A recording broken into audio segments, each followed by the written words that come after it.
Assalamualaikum warahmatullahi wabarakatuh. Selamat pagi Bapak Ibu Guru SMP Negeri 1 Dawarun Bandung. Yang kami hormati Bapak Imam Supardi selaku Wakil Kesiswaan. Yang kami hormati Bapak Ibu Guru SMP Negeri 1 Dawarun Bandung serta teman-teman CGP Angkatan 10 Kabupaten Mojokerto yang saya hormati. Puji syukur kita ucapkan kehadiran Allah Subhanahu wa Ta'ala karena pada pagi ini kita bisa berkumpul di ruangan ini dalam acara desiminasi pemahaman budaya positif yang dalam hal ini akan disampaikan oleh Ibu Sabili Yuliastuti SPD. Sholawat serta salam semoga tercurah limpahkan kepada junjungan kita Nabi besar Muhammad Sallallahu Alaihi Wasallam. Berkat rahmat beliaulah kita dapat berkumpul di sini dalam keadaan sehat walafiat. Bapak Ibu yang saya hormati, izinkan saya untuk membacakan susunan acara pada pagi hari ini. Acara yang pertama yakni pembukaan, acara yang kedua dilanjutkan sambutan, acara yang ketiga yakni acara inti, yakni desiminasi pemahaman budaya positif, acara yang keempat tanya jawab, dan yang kelima penutup atau doa. Bapak Ibu, sebelum acara kita mulai, mari kita buka acara ini dengan bacaan Al-Fatihah. Semoga acara pada pagi hari ini berjalan dengan lancar. Ila hadratin Nabi Mustafa Muhammad sallallahu alaihi wasallam. Al-Fatihah.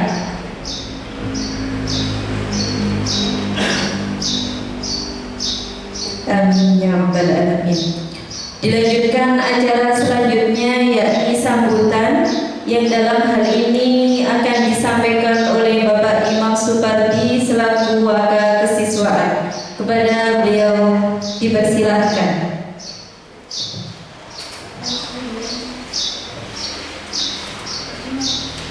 Assalamualaikum warahmatullahi wabarakatuh. Selamat pagi, salam sejahtera bagi kita semua.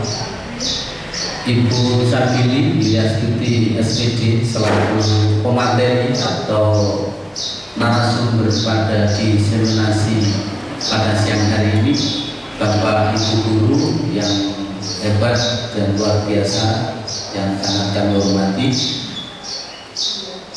Sebelumnya patut kita bersyukur kepada Allah atas segala limpahan rahmat taufik-Nya. Pagi ini kita semua dalam keadaan sehat walafiat. Salam dan sholawat tetap terlimpah kepada junjungan kita Nabi Muhammad SAW. Baiklah Bapak Ibu sekalian yang sangat kami hormati, ucapan terima kasih kepada calon guru penggerak angkatan 10 yang pada kesempatan hari ini melaksanakan kegiatan diseminasi informasi tentang budaya positif yang diharapkan dengan adanya diseminasi ini bisa tertular, bisa teraplikasi dan bisa diimplementasikan di sekolah kita. Apabila ini bisa kita laksanakan, maka harapan yang semula sesuai dengan visi-misi sekolah akan terwujud. Oleh karena itu, dukungan Bapak Ibu dan warga sekolah sangat diharapkan. Terima kasih yang kedua, terima kasih kepada Bapak Ibu Guru yang sudah meluangkan waktunya untuk mengikuti dan menghadiri kegiatan diseminasi. Mudah-mudahan ini menjadi sebuah tambahan ilmu pengetahuan dan juga menjadi sebuah refleksi diri, sehingga kita semua tidak hanya 1-2 orang yang paham tentang budaya positif, tapi seluruh warga SMP Negeri 1 Dawarun Bandung mempunyai visi pemahaman yang sama sehingga bisa bersama-sama mensukseskan program atau pembiasaan budaya positif.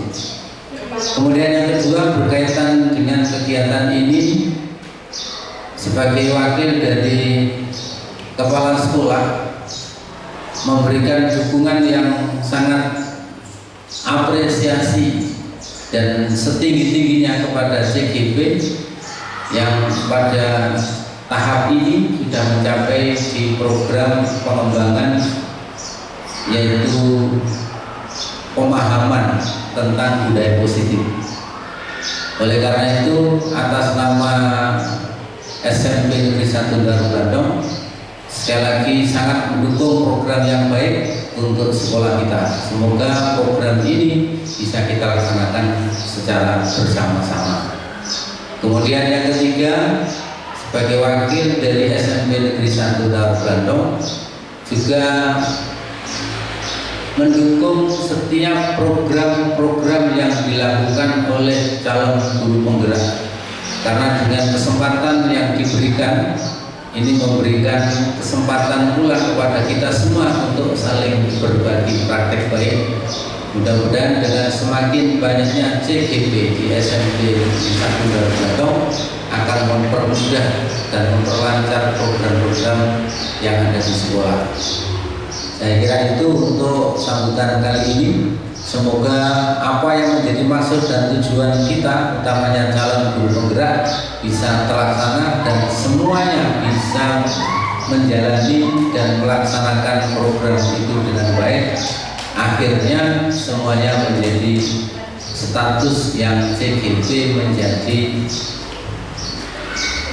guru penggerak yang hebat dan luar biasa. Selamat dan sukses. Mohon maaf, terima kasih. Akhirul kalam, assalamualaikum warahmatullahi wabarakatuh.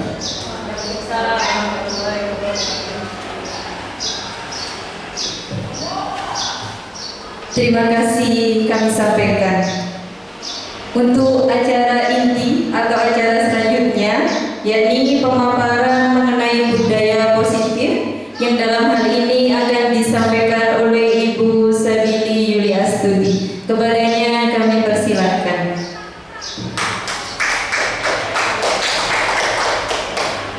Terima kasih Bapak Ibu sudah meluangkan waktu untuk hadir di sini. Saya awali, Assalamualaikum warahmatullahi wabarakatuh. Sebelum saya memulainya, saya mau memberikan pantun. Jalan-jalan ke Mangga 2, tidak lupa membeli pasta. Selamat datang rekan-rekan semua. Mari kita mulai presentasi dengan bahagia. Di sini saya akan memaparkan tentang pemahaman budaya positif. Sebelum saya memulai sesuai pantun saya, marilah kita tersenyum 30 detik. Tersenyum 30 detik. Monggo, kira-kira setelah tersenyum 30 detik apa yang akan kita peroleh?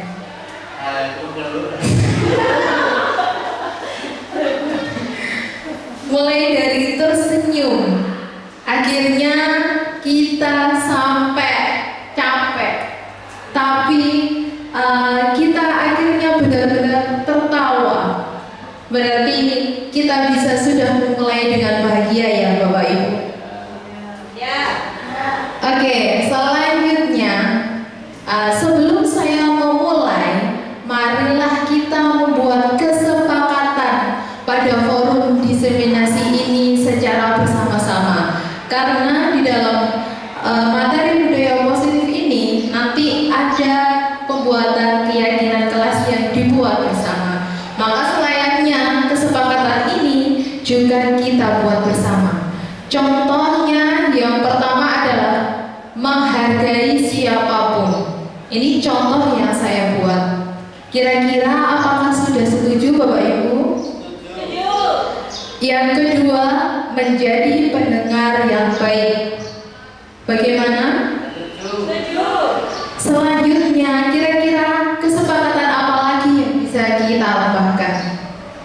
Bisa langsung saya ketik. Monggo, siapa yang mau berpendapat? Saya. Iya, Bu Ita.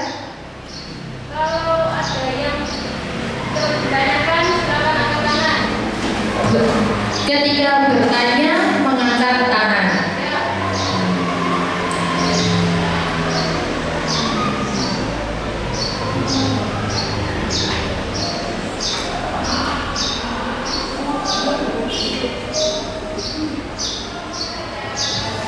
Sebelum bertanya gitu ya Bu.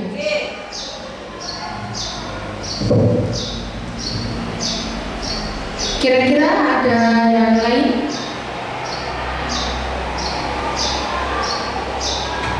Ya Bu Miftah, mau kesepakatan apa? Boleh makan dan minum, Bu. Boleh makan dan minum.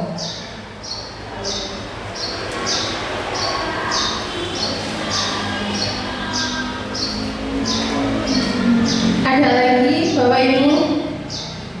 Bu Evi, monggo. Kesepakatan forum apa lagi? Tanya ya, Bu. Tanya boleh. Boleh, kita di Bu Ita. Boleh buka gadget. Buka gadget. Kira-kira bagaimana ya Bapak Ibu? Boleh apa tidak kita membuka gadget? Selama dibutuhkan. Oh, selama dibutuhkan. Kalau memang itu urgent, barangkali ada telepon mendadak dari siapa gitu ya. Ya. Setuju.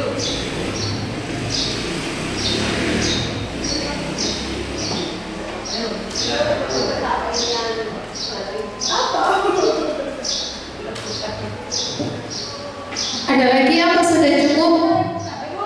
Oke, sudah cukup ya. Di sini kita membuat kesepakatan, yaitu menghargai siapapun, menjadi pendengar yang baik, sebelum bertanya mengangkat tangan, boleh makan dan minum, serta boleh membuka gadget jika memang itu urgent atau diperlukan.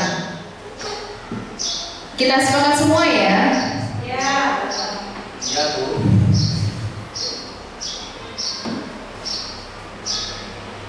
Selanjutnya, ini adalah konsep inti dari budaya positif. Saya membuat 7 poin. Yang pertama adalah tentang paradigma, perubahan paradigma belajar, teori kontrol, disiplin positif, dan nilai-nilai kebajikan. Yang ketiga tentang kebutuhan dasar manusia, teori motivasi, hukuman dan penghargaan restitusi. Yang kelima, keyakinan kelas. Nah, ini tadi mirip dengan kesepakatan yang kita buat di depan. Yang keenam, restitusi posisi kontrol guru. Yang ketujuh, restitusi, yaitu penanganan segitiga restitusi. Yang pertama, perubahan paradigma pembelajaran yang baru. Di sini, kerangka pengembangan pembelajaran bukan model yang linier, namun merupakan siklus yang berkesinambungan. Paradigma baru mencakup pemetaan tentang standar kompetensi, merdeka belajar, dan asesmen kompetensi minimal, di mana kesemuanya itu saling berkesinambungan untuk membentuk siswa yang merdeka berprofil pelajar Pancasila. Jadi harapan paradigma baru ini melatihkan karakter siswa melalui profil pelajar Pancasila beserta 6 dimensinya. Pencapaian profil pelajar Pancasila ini bisa dicapai melalui rancangan prinsip diferensiasi, sehingga peserta didik terfasilitasi sesuai kebutuhannya, sesuai tahap perkembangannya, sesuai potensi yang diinginkan oleh mereka. Jadi apa yang mereka inginkan, potensi-potensinya bisa berkembang secara sempurna dan optimal. Ini sesuai dengan pencapaian kelulusan dari kurikulum kita, yaitu kurikulum merdeka. Yang kedua, mengenai materi teori kontrol. Nah, di sini sebelum saya melanjutkan, mari kita bermain kepala tangan. Nanti saya mohon bantuannya perwakilan dari dua Bapak Ibu guru di sini. Ada orang yang berperan sebagai orang A dan orang B, di mana orang A dengan mencobek secari kertas, tuliskan sesuatu yang berharga. Lalu sesuatu yang berharga itu nanti digenggam oleh orang A, sedangkan orang B di sini akan berusaha mempersuasi, melakukan bujukan, marah, boleh menghardik, merayu, sehingga orang A mau untuk membuka kepalan tangan tersebut. Saya mohon bantuan dari Bu Dina, bisa?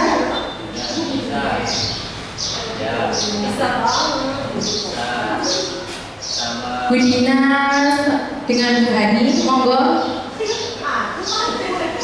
Bu Dina berlaku sebagai orang A, jadi bisa dituliskan sesuatu yang berharga dengan secari kertas.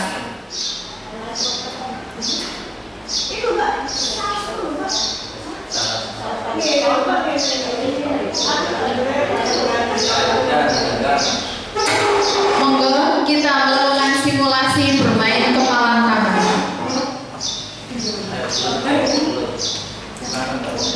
Jadi di sini Bu Hani akan meluluhkan hati Bu Dina untuk membuka kepalan tersebut. Apakah Bu Dina rela untuk membuka kepalan tangannya?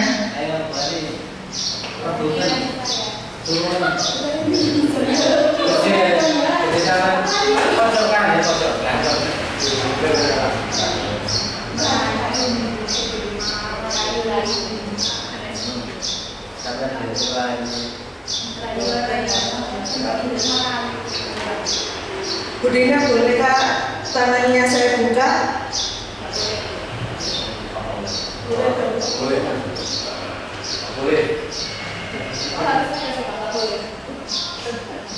Boleh saya tukar dengan laptopnya Bu Billy?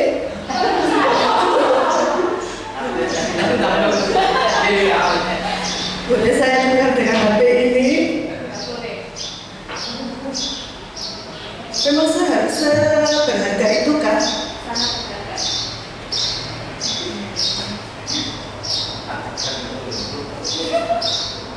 Boleh saya tukar dengan ATM yang ada di dompet saya?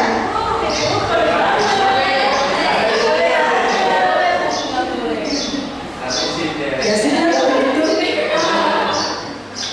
Sudah, Bu ini sudah menyerah. Ya, kira-kira apa sih Bu Dina sesuatu yang berharga gitu? Sesuatu yang berharga dan tidak boleh ada yang tahu.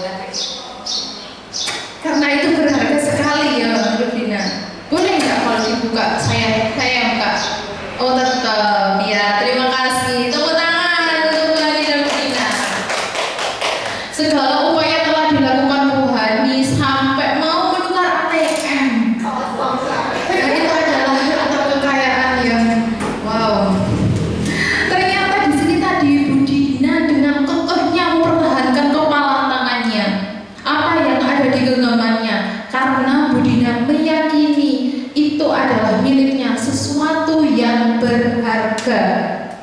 Tidak ada orang yang boleh memilikinya. Jadi di sini kita tahu bahwa siapa sih sebenarnya yang mengontrol kepalan tangan kita? Apakah Bu Hani bisa mengontrol kepalan tangan Bu Dina? Apakah saya bisa? Tidak, tentunya ya Bu Dina itu sendiri. Mungkin saja itu akan sedikit goyah. Tapi kalau kita memiliki keyakinan kuat, tentunya kita tak akan mempertahankan apa yang berharga menurut kita. Nah, di sini kita mengetahui miskonsepsi teori kontrol yang selama ini kita anggap benar. Ilusi bahwa guru mengontrol murid, ilusi bahwa kita bisa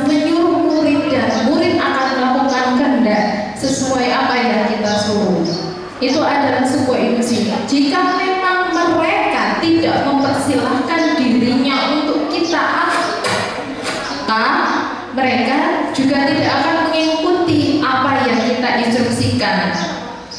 Ilusi bahwa kritik dan membuat orang merasa bersalah dapat menguatkan karakter. Kadang kita secara tidak sadar mempersuasi siswa, maunya mempersuasi dengan memberikan efek positif, tapi secara tidak sadar kita berharap siswa dengan dikritik mampu membangun motivasinya biar dia sadar tidak menjadi seperti itu. Nah, itu adalah sebuah ilusi. Bisa jadi mereka malah merasa terpuruk dengan kata dari kritikan kita itu tadi, merasa bersalah, merasa rendah, sehingga ya malah mereka tidak mau mengikuti apa yang kita lakukan itu. Terus yang selanjutnya adalah ilusi bahwa semua penguatan positif efektif dan bermanfaat. Ini adalah kebalikan dari kritikan ini tadi, bahwa ternyata penguatan positif tadi terkadang itu juga membuat siswa itu merasa risih untuk mendapat penguatan itu, karena mungkin dia merasa malu menjadi perhatian, jadi dia menghindar untuk melakukan hal tersebut.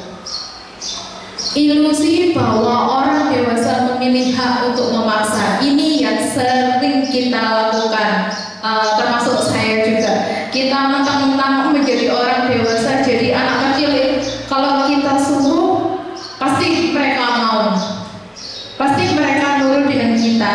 Tapi sebenarnya senurut-nurutnya mereka, pasti mereka mempunyai rasa tidak dalam hatinya. Jadi ada keterpaksaan. Bisa jadi kalau kita menemui mereka, mereka malah kabur karena tidak mau mendapat kontrol dari kita. Nah, di sini ada perubahan paradigma stimulus respon menjadi teori kontrol. Semua ilusi yang tadi saya sebutkan itu masuk dalam stimulus respon. Kita menganggap dengan kita memberikan stimulus seperti itu, siswa atau anak akan merespon sesuai kontrol yang kita inginkan. Tapi dalam paradigma baru teori kontrol ini, bahwa di realitasnya mereka itu mempunyai kebutuhan yang berbeda, memiliki pemikiran berbeda, memiliki pemikiran sendiri, keyakinan sendiri. Jadi mereka mempunyai kuasa pada diri untuk mengontrol diri mereka, bukan kita yang mengontrol. Kalaupun mereka mengikuti kita, jelas ada keyakinan yang sama dengan hati mereka, bukan serta-merta oh saya sudah memberikan sebagai orang dewasa, memberikan instruksi ini, mereka mau menurutinya. Tidak, pasti ada sesuatu keyakinan yang sama dengan apa yang mereka inginkan. Nah, di sini kita masuk pada disiplin positif. Sebelum saya memasukinya, saya ingin mendengar pendapat dari panjenengan semua. Menurut Anda, apa itu disiplin positif? Kira-kira apa disiplin positif? Monggo Pak Herman. Ya, untuk disiplin positif menurut saya keyakinan terhadap tindakan yang kita anggap benar. Terima kasih. Disiplin positif menurut Pak Herma adalah keyakinan untuk bertindak benar. Benar ini mungkin dalam arti positif ya Pak ya. Nah, marilah kita lihatnya. Nah, menurut Dinekos, disiplin berasal dari kata disiplina yang berarti belajar. Jadi disiplin itu adalah proses belajar juga. Disiplin mengacu pada disiplin diri. Di sini disiplin positif mengacu pada self disiplin, kontrol terhadap diri sendiri, yang membentuk motivasi intrinsik sehingga memunculkan tanggung jawab dari siswa secara mandiri. Tentunya di sini berdasarkan nilai kebajikan universal yang diyakini.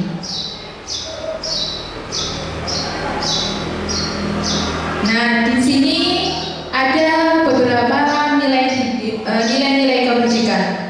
Sebelumnya, nilai-nilai kebajikan merupakan nilai positif, sifat mulia yang menjadi tujuan mulia setiap individu. Nilai yang disepakati bersama lepas dari lintas suku, bangsa, agama, ataupun bahasa dan latar belakangnya. Nilai kebajikan yang sering kita terapkan di sekolah tentunya adalah sesuai profil pelajar Pancasila, ada 6 dimensi. Itu adalah termasuk dari nilai-nilai kebajikan. Selanjutnya ada beberapa contoh 9 pilar karakter nilai-nilai kebajikan universal yang dianut oleh Indonesia. Di sini juga ada nilai-nilai kebajikan yang bisa kita latihkan kepada siswa sesuai IBO Primary Youth Program. Ada toleransi, rasa hormat, integritas, dan lain sebagainya.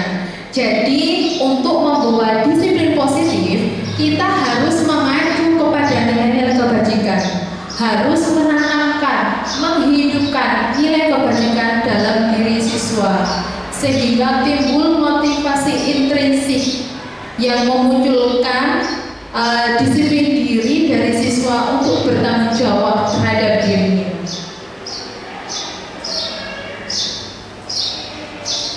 Materi ketiga yaitu kebutuhan dasar manusia. Nah, di sini apa itu kebutuhan dasar? Ya, namanya kebutuhan dasar itu adalah kebutuhan pokok. Apa yang dibutuhkan dari manusia? Di sini ada 5 poin. Segala unsur ini dibutuhkan untuk menjaga keseimbangan kita dalam fisiologis maupun psikologis. Sehingga apa yang kita lakukan tentunya didasari untuk memenuhi kebutuhan dasar kita. Termasuk saya berdiri di sini untuk memenuhi kebutuhan pelaksanaan eksaminasi.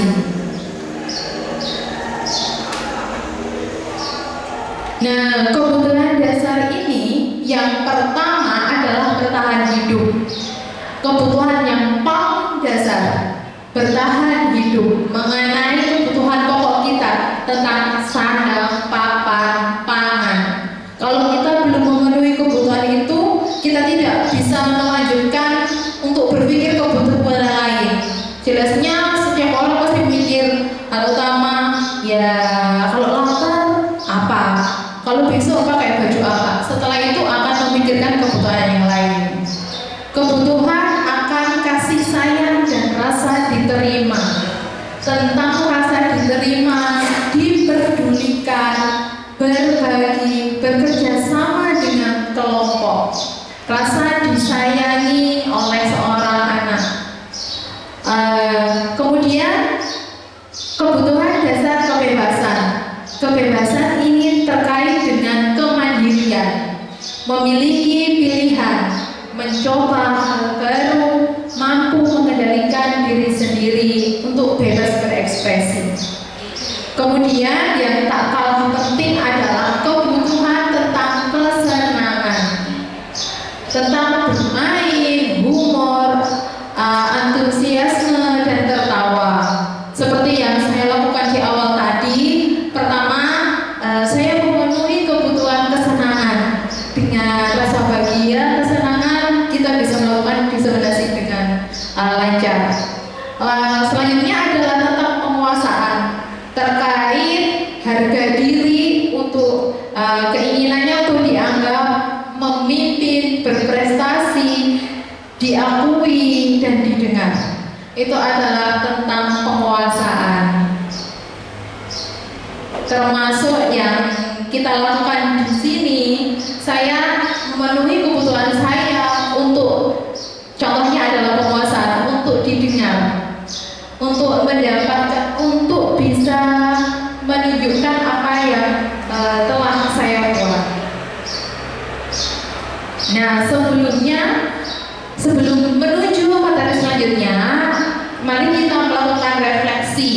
Kita lihat ada ilustrasi kejadian. Tahun ini Dimas genap usia 17 tahun. Ia senang sekali ketika ayahnya mulai mengajarkan cara menyetir mobil. Setiap akhir pekan ia berlatih menyetir. Ia terlihat senang sekali berlatih sampai akhirnya ia bisa menyetir mobil dengan baik dan lancar. Ketika ibunya bertanya pada Dimas, apa yang membuat dia ingin bisa menyetir mobil? Nah, ketika jawaban Dimas adalah seperti yang tertuliskan di sini, kira-kira kebutuhan apa yang ingin dipenuhi oleh Dimas? Mari kita coba pikirkan bersama. Kita cermati. Ketika jawaban Dimas, aku merasa bangga dan keren. Kira-kira kebutuhan apa yang ingin dipenuhi oleh Dimas?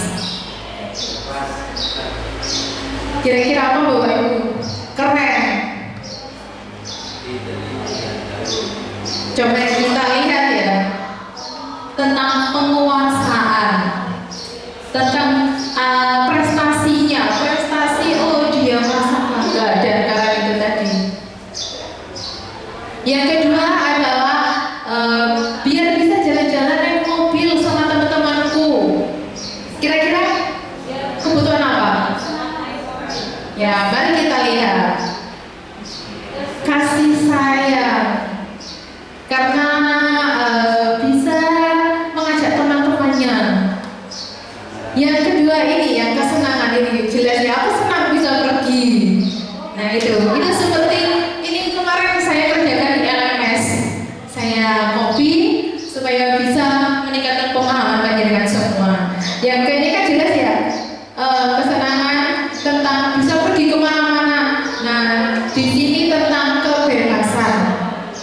Menyetir mobil itu seru. Tidak ada kata-kata senangnya, tapi menunjukkan ekspresi tentang bermain mobil itu seru. Kira-kira apa Bapak Ibu? Tentang kesenangan, seperti itu, okay? Jadi ini tentang penguasaan. Oh, saya sudah bisa menunjukkan kebisaannya.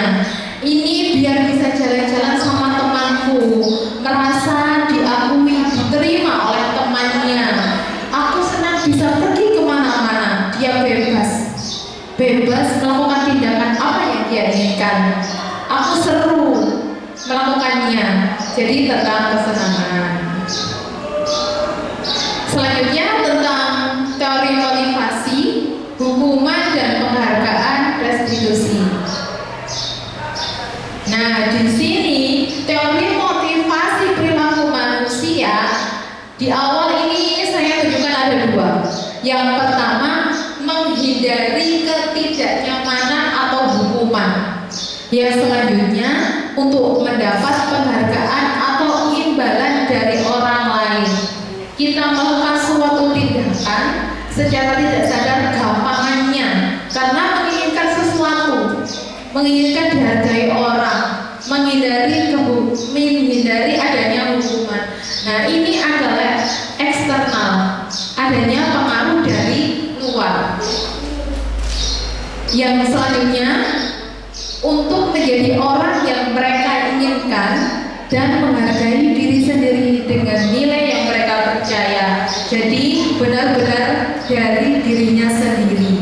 Ini merupakan adalah motivasi internal, dan ini yang diutamakan akan kita latihkan untuk siswa. Jadi bagaimana kita membangkitkan motivasi internal dari siswa tersebut sehingga mau dengan sukarela menjalani menjalankan aktivitas belajar. Di sini ada antara hukuman dan penghargaan, di mana mereka keduanya itu bagaikan dua mata pisau yang bersandingan, bisa memotong, bisa memberikan manfaat, tapi bisa melukai kita. Pemberian penghargaan bisa membuat siswa yang tidak mendapat penghargaan merasa mendapat hukuman, sehingga membuat siswa tersebut merasa mendapatkan identitas gagal. Nah, itu seperti apa? Contoh, kalau di kurikulum 13 sekarang kita kan tidak boleh membuat ranking 1, ranking 2 dan seterusnya. Ini salah satu contoh penghargaan yang bisa membuat hukuman. Hukuman kepada siapa? Kepada anak yang ternyata mendapat ranking 2, bahwa sebenarnya peringkat 2 itu sudah baik, tapi dia merasa bersalah, tidak bisa menjadi yang terbaik. Jadi penghargaan atas peringkat itu bisa membuat dia merasa terhukum, aku gagal menjadi terbaik, gagal menjadi peringkat pertama. Dan itu tentunya akan memberikan dampak yang negatif pada perkembangan potensi siswa. Nah, di sini kita sebagai guru harus berupaya mengubah identitas gagal ini menjadi identitas sukses. Melalui apa? Melalui disiplin positif, yaitu dengan mengubah hukuman itu menjadi konsekuensi, atau yang diutamakan kita bisa melakukan restitusi. Nah, di sini ada mengenai apa sih bedanya hukuman dan konsekuensi. Jadi contoh ya, ini adalah mencatat 100 kali di dalam buku. Kalimat saya tidak akan terlambat lagi karena dia terlambat sekolah. Nah, ini merupakan konsekuensi dari karena dia terlambat. Yang selanjutnya yaitu dengan kita langsung menyuruh anak mengelilingi lapangan bahasa 2 kali karena terlambat 10 menit untuk pelajaran PJOK. Nah, di sini adalah berupa hukuman karena tidak ada bentuk untuk menyadarkan diri siswanya. Ini contoh perbedaan antara konsekuensi dan hukuman. Nah, untuk selanjutnya, jadi depan tadi saya menyebutkan adanya konsekuensi dan restitusi. Ini adalah gambaran perbedaannya.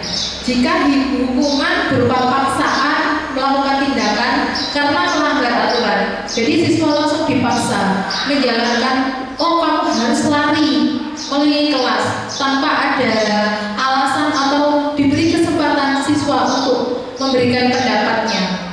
Konsekuensi adalah kesukarelaan siswa melaksanakan efek perbuatan melanggar kesepakatan atau aturan.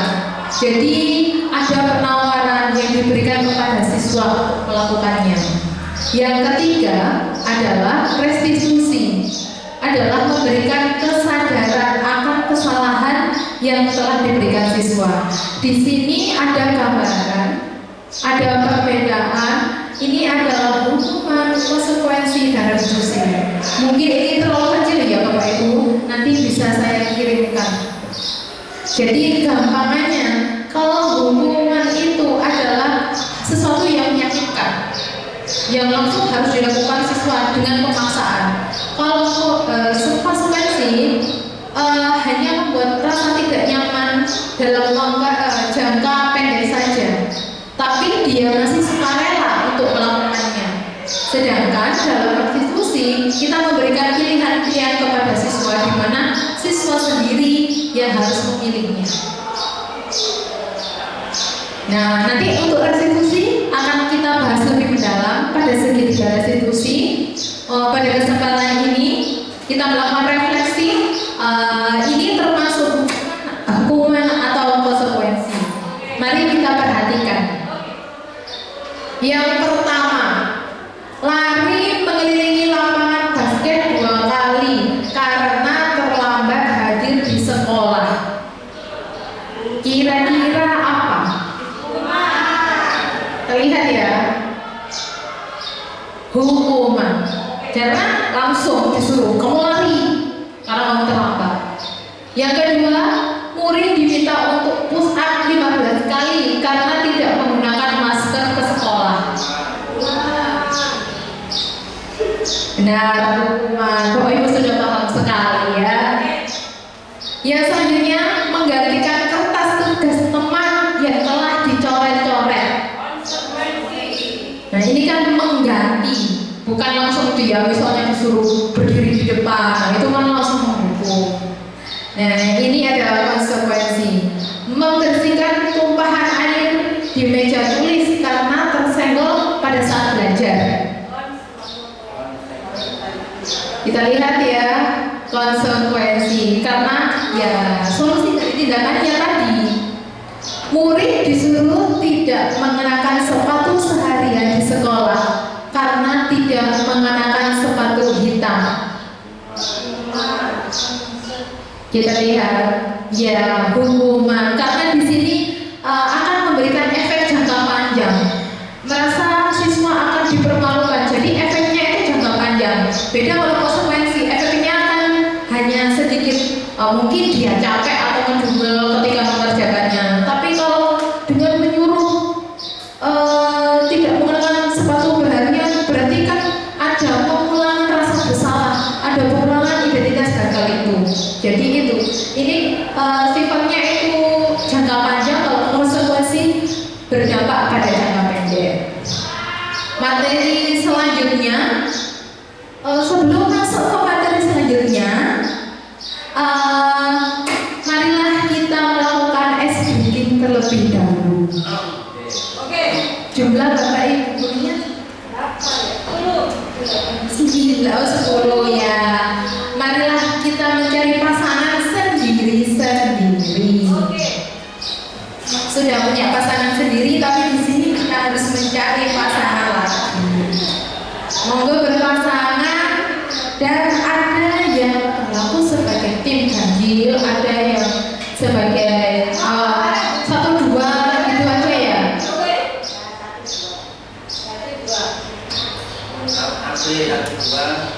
Ya, mungkin bisa berhitung mulai dari Bapak Imam. Ya, 1, 2.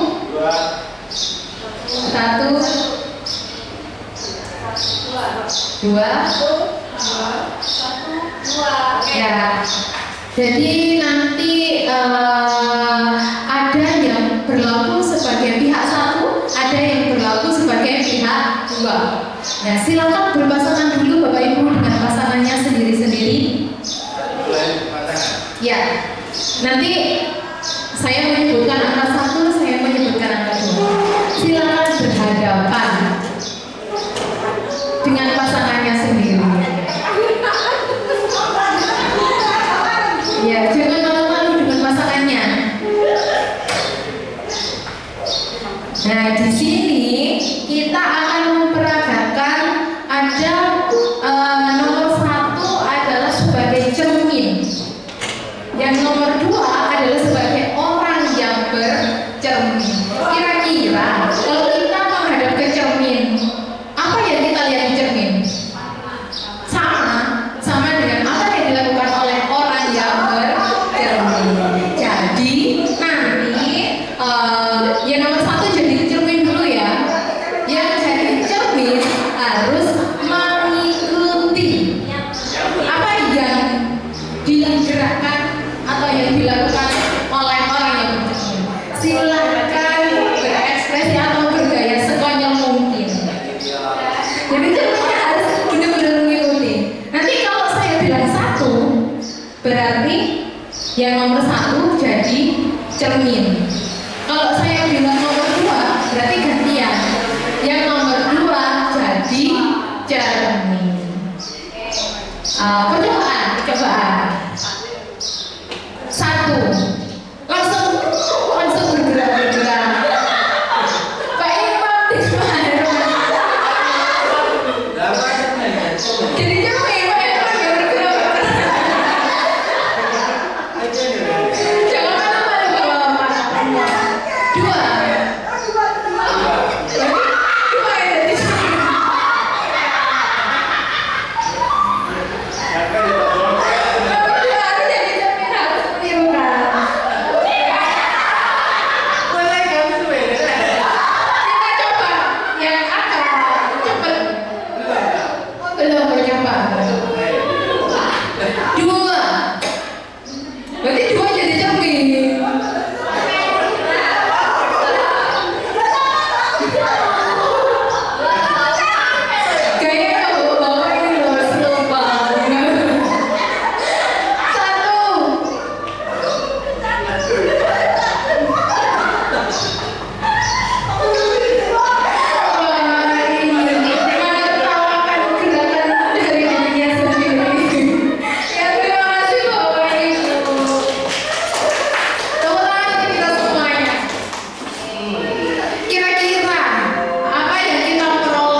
kita bercermin, kita bisa merefleksikan diri kita.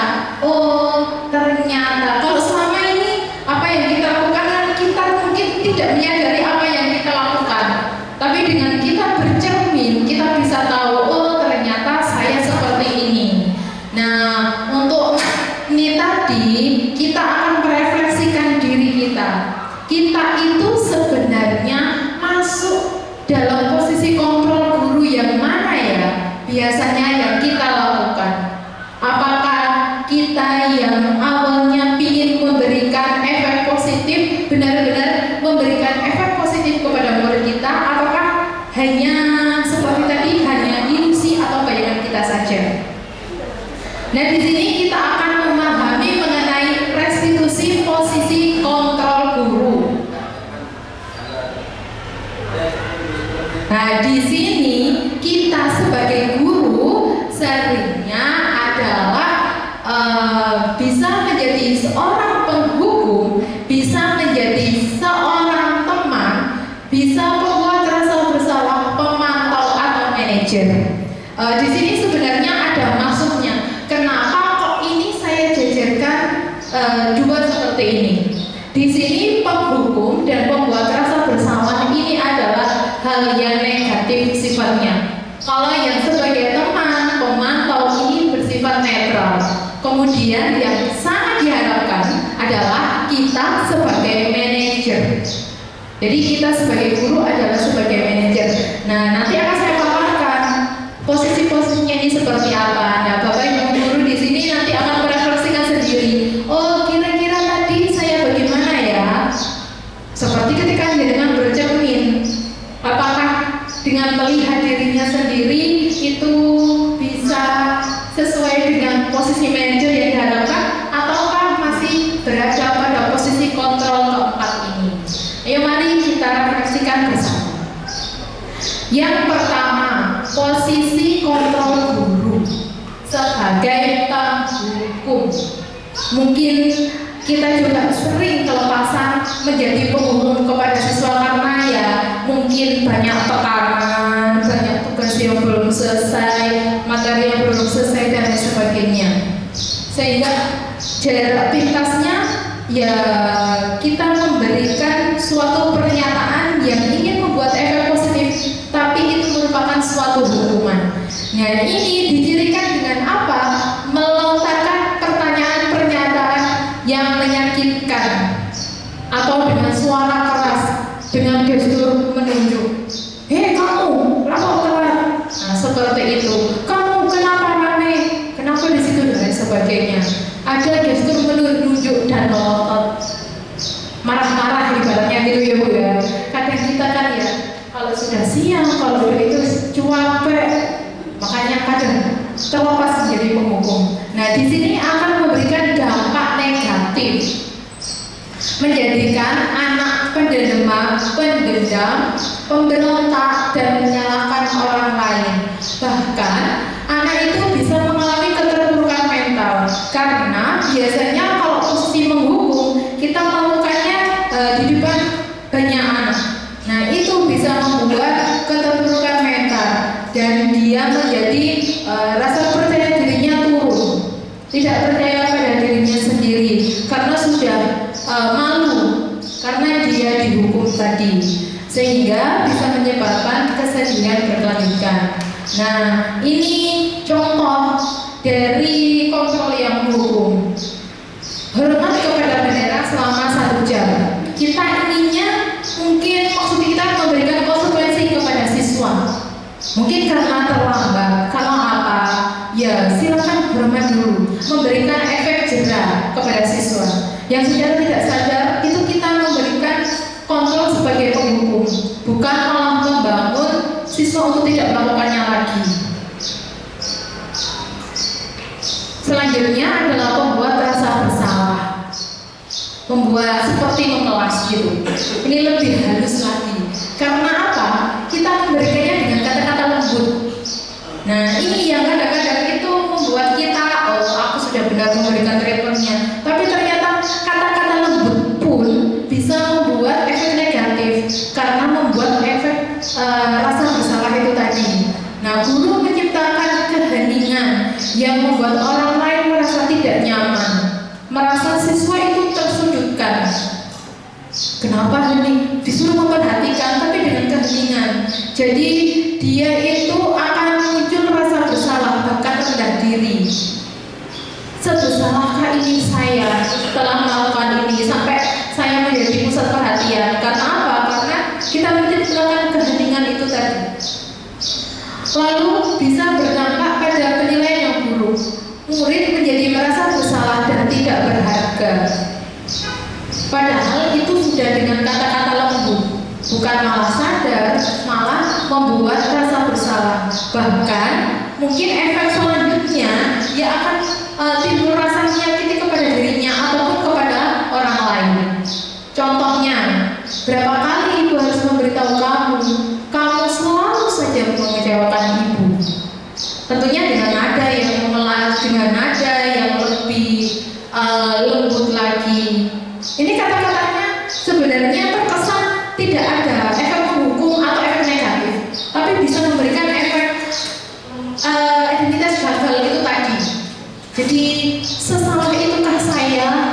Padahal masih ada loh sebenarnya yang lebih salah lagi, tapi ada berupa penekanan kata-kata lembut itu tadi. Nah, di sini adalah posisi kontrol sebagai teman. Mungkin ini yang sering sekali kita lakukan, mengambil hati siswa dengan memposisikan kita sebagai siswa. Saya dulu juga sering melakukan ini dengan harapan dengan masuk ke dunia mereka, dengan masuk ke perkembangan psikologinya, bisa membuat mereka lebih luluh ke saya dan mudah untuk dikontrol. Jadi di sini sering guru tidak akan meyakini murid, malah guru akan meningkatkan keakraban, ramah, merapat kepada murid, senyum jenaka kepada murid, sangat bersahabat kepada murid. Nah, tapi di sini ada efek positif dan efek negatif. Makanya kenapa posisi kontrol teman ini dikatakan netral, seperti yang saya bilang tadi. Nah, apa sih kira-kira efek positifnya? Efek negatifnya dulu ya, Bu.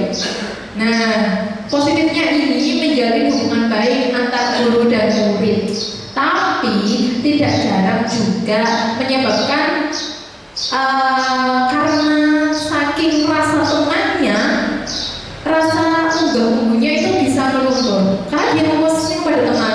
Padahal seharusnya tetap ada unggah-ungguh terhadap guru itu seperti ini dan seperti ini. Nah, ini efek negatifnya rasa ketergantungan antara murid terhadap guru, karena dia sudah, oh saya suka dengan guru itu karena dia bisa bisa toleransi dengan saya, bisa memenuhi kebutuhan saya, enak diajak ngomong karena masuk ya. Nah, tapi di sini akan menimbulkan ini tadi, hanya berperilaku baik pada guru tertentu akhirnya. Jadi mungkin bisa terbukanya kepada guru itu saja, ke guru yang lain jadi tetap membangkang atau yang lain sebagainya. Contohnya di sini, ayo dong ikuti aturan sekolah, tolong ibu ya sekali ini saja. Nah, tapi di sini ketika ngomong sampai di sini ada keterangan lagi. Misalnya siswanya bilang, ibu gitu aja kok dipermasalahkan. Karena kita memposisikan sebagai teman, akhirnya kita dengan harapan memberi perkataan, ya sudah, nggak apa, lain kali jangan sampai dibuat lagi ya. Itu harapan kita, membuat kesadaran. Tapi di lain kesempatan, jangan-jangan siswa itu hanya memanfaatkan posisi ini, memanfaatkan posisi kita sebagai teman yang sering memaklumi apa yang dilakukan siswa. Nah, ini malah membuat kita tidak bisa mengontrol, atau mungkin dalam kondisi lain bisa mengontrol siswa, tapi tak jarang itu juga memberikan dampak negatif. Ini menjadi memantau kegiatan siswa. Nah, di sini memantau itu berdasarkan peraturan dan konsekuensi yang telah kita sepakati bersama. Memantau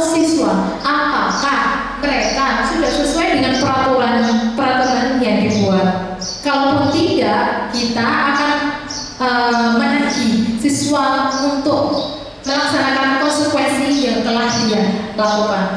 Nah, di sini tentunya berdasarkan perhitungan catatan dan data. Misalnya kalau tentang terlambat sekolah, kan semua ada catatannya, dipantau. Kira-kira apa pelanggaran-pelanggaran yang telah dilakukan. Nah, kita melakukan pendekatan ke siswa untuk meyakinkan apakah kamu akan melanjutkannya. Jika kamu terus melanjutkannya, tentunya ada konsekuensi. Apakah kamu sudah tidak terlambat lagi? Nah, seperti itu. Contohnya di sini, kamu sudah melakukan sekolah, kamu tahu konsekuensinya. Menanyakan itu. Jadi setelah upacara, kamu diatributnya ke koperasi dan jangan diulang lagi. Jadi menanyakan konsekuensi yang disepakati secara bersama. Itu contohnya untuk yang pemantau. Nah, ini adalah posisi yang kita harapkan sebagai guru, yaitu sebagai manajer, di mana kalau sebagai manajer kita akan bisa melakukan restitusi. Posisi ini mempersilahkan siswa untuk mempertanggungjawabkan perilakunya. Jadi seperti yang tadi motivasi disiplin positif ya, membuat siswa itu sadar terhadap dirinya dan bertanggung jawab terhadap dirinya sendiri untuk menganalisis kebutuhan dirinya sendiri. Kebutuhan saya itu apa? Sehingga saya harus melakukan apa untuk memperbaiki kesalahan-kesalahan. Di sini murid dan guru berkolaborasi memperbaiki kesalahannya secara bersama, menentukan oh keyakinannya seperti ini, oh solusinya yang saya berikan itu seperti ini. Nah, ini contohnya. Apakah kamu tahu kesalahanmu? Nah, kira-kira bagaimana kamu memperbaiki kesalahanmu tersebut, memberikan kesadaran dan menggugah mereka untuk memberikan solusi. Nah, di sini marilah kita merefleksikan diri. Kalau tadi dengan berkaca, oh melihat yang saya lakukan itu seperti ini, kita akan merefleksikan sendiri secara bersama. Nah, perilaku-perilaku seperti ini kira-kira gurunya masuk posisi kontrol apa? Yang pertama, masih belum lengkap saja atribut kamu. Kemarin padahal sudah diingatkan, masih diulangi terus. Belum lengkap saja, kemarin padahal sudah diingatkan, masih diulangi terus. Coba kita lihat bersama, katanya kita sebagai teman. Nah, di sini adalah pembuat rasa bersalah. Jadi kalau pembuat rasa bersalah itu ada pengingatan, pengulangan penunjukan kesalahan secara berulang, membuat siswa merasa bersalah kan masih diulangi terus. Yang kedua, tidak mengerjakan PR lagi, sana berdiri di depan kelas. Kalau seperti ini jelas ya, jelas menghukum. Jangan begitu lagi ya. Ayolah kita kerjasama. Nanti ibu bantu. Nah ini jadi kayak agak mau kelas ya. Agak merasa bersalah tapi bukan. Ada ini loh. Ayolah. Nanti kita bantu Bestian. Teman. Ibu sangat kecewa sekali dengan kamu. Sangat kecewa sekali. Itu kecewa sekali, pembuat rasa bersalah. Kamu belum menjalankan tugas kamu, tahu kan apa konsekuensi yang kamu lakukan? Apa ini? Nah, tadi ya memantau peraturan dan juga konsekuensi. Di sini menanyakan konsekuensinya, pemantau. Yang terakhir, ibu tidak mencari apa yang salah. Kamu tahu kan yang kamu lakukan itu? Apa keyakinan yang kamu yakini? Apa solusinya? Restitusi. Masuk restitusi. Tapi kalau posisi kontrol masuk manajer. Ya. Nanti diharapkan memang di sini manajer itu bisa melakukan Itu tadi. Ya kira-kira yang selama ini kita lakukan kepada siswa banyaknya yang mana? Artinya pendidikan siswa sudah melakukan kesemuanya, gitu gini. Tapi mungkin ada yang lompat-lompat tidak konsisten. Cuma diharapkan kita nanti kedepannya bisa menjadi manajer terus. Iya, bisa menjadi manusia yang sempurna. Tapi itu ya agak susah gitu. Ya kita usahakan berusaha menjadi manajer. Kalaupun tidak bisa, kita turun pada posisi yang netral. Apa yang netral? Yang lebih netral adalah sebagai pemantau dan sebagai teman. Jangan sampai kita menjadi posisi penghukum dan rasa bersalah. Seperti itu. Ini mengenai keyakinan kelas. Nah, seperti yang awal tadi, ada kesepakatan diseminasi mirip dengan keyakinan kelas. Di sini keyakinan kelas itu bersifat abstrak, berupa pertanyaan universal, pernyataan yang umum, tentunya dibuat dalam pernyataan yang positif dengan kata-kata diusahakan tidak ada kata tidak dan jangan. Itu yang disebut dengan pernyataan positif. Sedikit namun mudah diingat, sesuai dengan kondisi sekolah atau kelas sehingga mudah diterapkan. Tentunya semua warga kelas dilibatkan dalam pembuatannya. Kalau dulu mungkin keyakinan kelas itu kita anggap sebagai peraturan, karena membuat peraturan itu lebih mudah. Kita menentukan sendiri kira-kira peraturan apa yang sesuai. Nah, tapi kalau peraturan itu nanti sifatnya akan memaksa. Padahal siswa itu kurang paham dengan peraturan tersebut, tidak paham maksud dari peraturannya. Padahal kita sendiri kalau membuat peraturan kan inginnya mengantarkan siswa menjadi lebih baik. Nah, mereka kurang paham, makanya mereka diajak bersama membuat keyakinan kelas supaya muncul motivasi intrinsik itu tadi.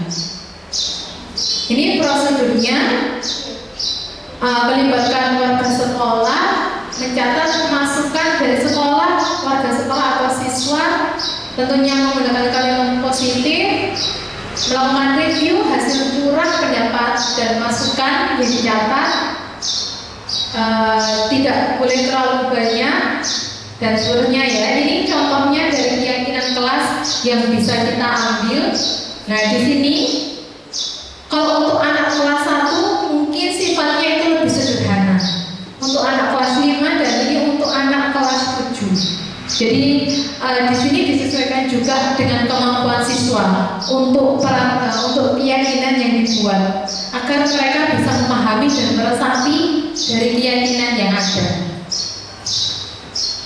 Nah, di sini ada poinnya, ada hormat, bekerja, diterima dan dimiliki. Nah, ini sebenarnya adalah rasa nilai-nilai kebajikan universal yang kita ambil ketika membuat keyakinan kelas tersebut. Nah, mungkin dengan contohnya ini, kami meyakini bahwa sangat penting untuk menghormati semua orang dan barang milik orang lain. Nilai kebajikan yang diambil adalah rasa hormat.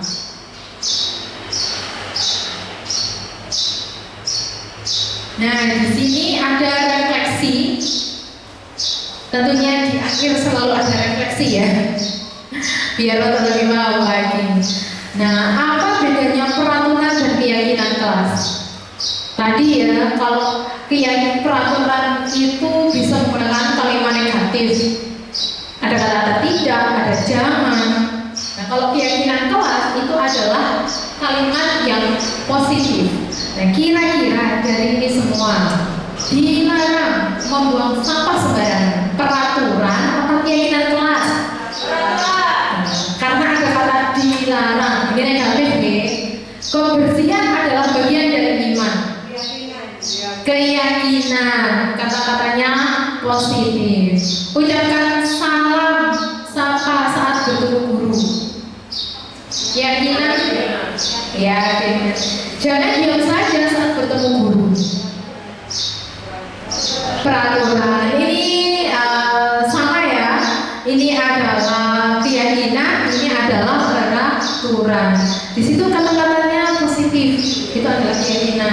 ada kata negatif jangan. Jadi dengan harapan apa? Dengan harapan kata positif ini, siswa itu lebih mendengar afirmasi positif.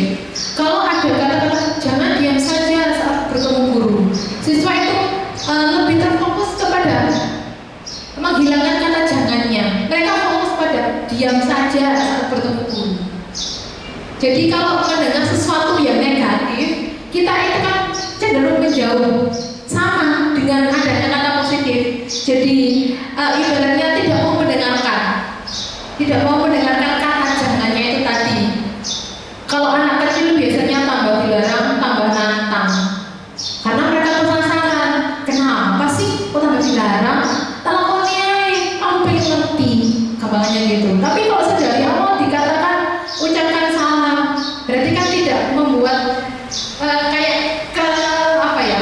penasaran.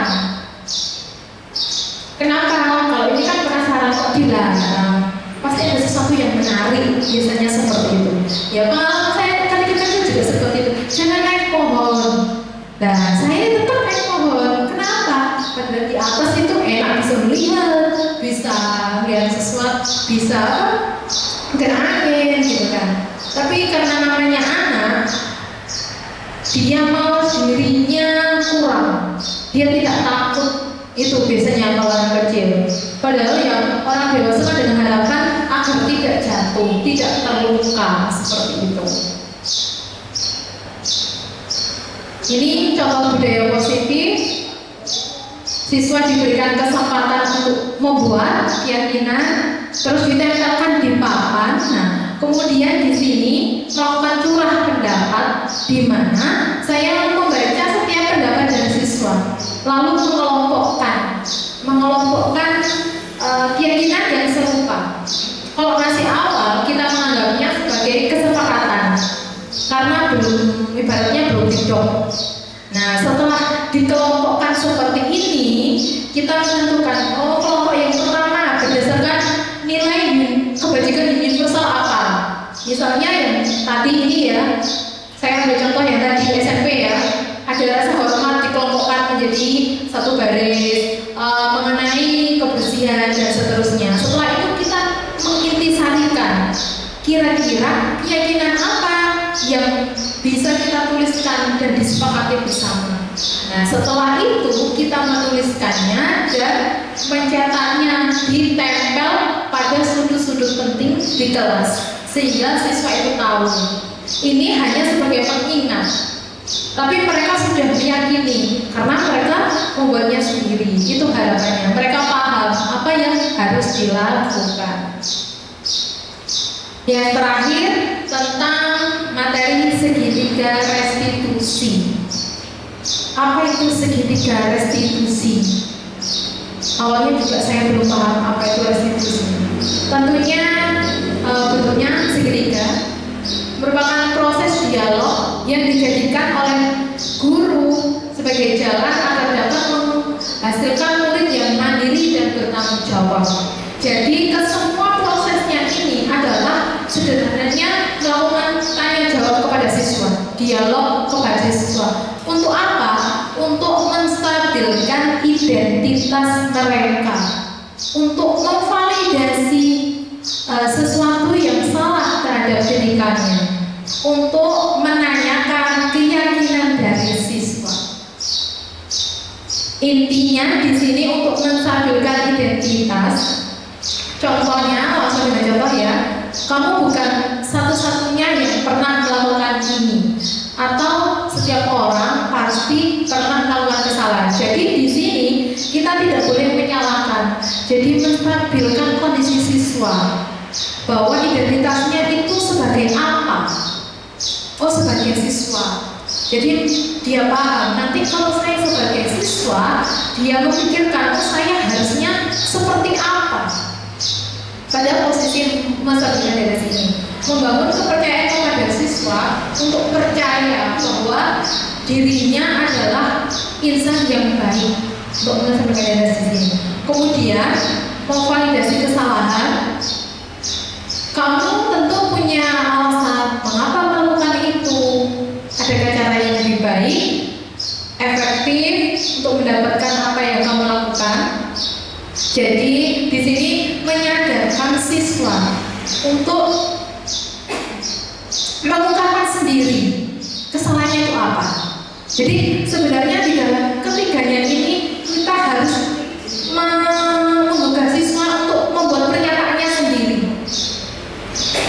Kalau siswa tersebut belum mengungkapkan kesalahannya sendiri, kita harus memberikan pertanyaan-pertanyaan pemantik lain sehingga dia tahu kesalahannya itu apa. Di sini juga memvalidasi tindakan di sini, kita juga bisa menggali sebenarnya kenapa dia melakukan itu. Sebenarnya kebutuhan dasar apa yang mau dipenuhi oleh dia, tapi dengan tetap mengajukan pertanyaan pemantik yang akan dijawab oleh siswa sendiri. Jika dirasa siswa sudah menyadari ini, kita akan lanjut dengan menanyakan keyakinan dia. Apa keyakinan yang sebenarnya dia yakini? Dengan identitas sebenarnya dia itu siswa yang baik, kok melakukan kesalahan seperti itu? Apa alasannya? Nah, apakah kamu memang orangnya yang seperti itu? Jadi biarkan siswa itu mengungkapkan dirinya sendiri, menjawab pertanyaan-pertanyaan pemantik yang kita berikan, sampai siswa itu mau mengungkapkan solusi atas tindakannya sendiri. Kalau memang dirasa ini kurang, kita boleh mengulangi restitusi itu untuk memperkuatkan keyakinan siswa, untuk meningkatkan kesadaran dari siswa tersebut. Nah, di sini ada contoh untuk segitiga restitusi, di mana ada siswa yang terlambat datang ke sekolah dan dia memakai sepatu yang sama. Di sini ada beberapa contoh pertanyaan-pertanyaan pemantik yang bisa kita berikan kepada siswa tersebut. Misal di sini, selamat siang Sabrina, sekolah masuk jam 7. Kenapa pukul 7 lebih 10 kamu masih sampai di gerbang sekolah?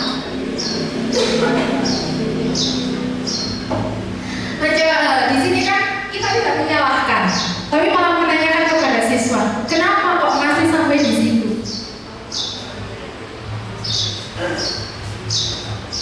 Nah, di sini kita mensampaikan terlambat boleh, karena setiap orang bisa saja melakukan hal itu. Tapi apakah terlambat ke sekolah itu sesuai dengan sisi baik kamu?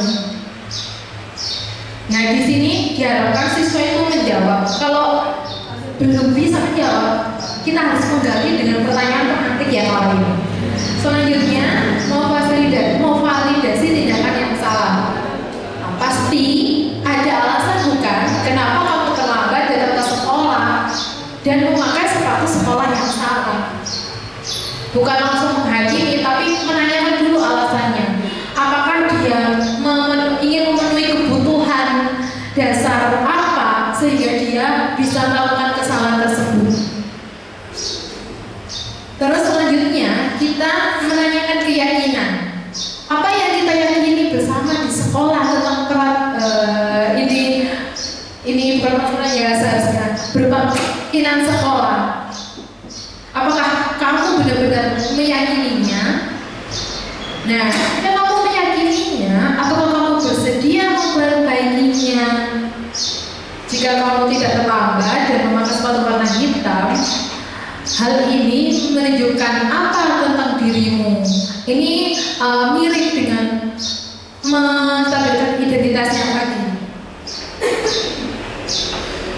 Menanyakan posisi keyakinan tentang dirinya, berada di posisi yang mana? Bagaimana mencegah kejadian ini agar tidak terulang kembali? Terima kasih, sekian pemaparan dari saya. Mungkin ada sesuatu yang perlu kita refleksikan bersama lagi untuk memperdalam pemahaman kita. Semoga silakan, barangkali ada yang mau bertanya.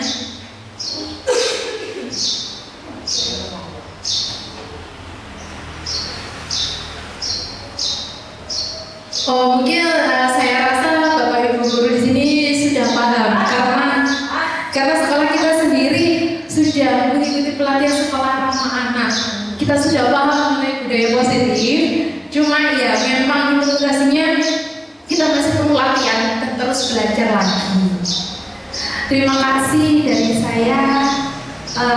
Terima kasih atas kesempatan dan waktu